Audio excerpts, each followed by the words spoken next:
Congressman, ano pong balita ninyo? Sabi ho ninyo, mukhang matagal-tagal kayong hindi nagawi dyan sa batasan at ngayon maraming kwento-kwento. Ano hong kwento dyan dito sa mga umano'y kongresistang kontratista?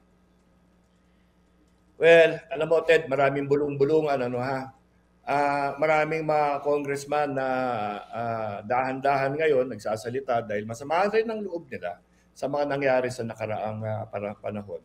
Pero ang pinakamadalas pinag-uusapan ngayon is yung pagsisisi sa House of Representatives sa lahat ng mga nangyari. At specifically dun sa speaker dahil talaga naasinta yung House of Representatives sa mga nakaraang 8 buwan na o mahigit pa tungkol dito sa issue nila. Ngayon lang lumalabas sa mga detalye na, teka, parang hindi yata yun ang totoong storya.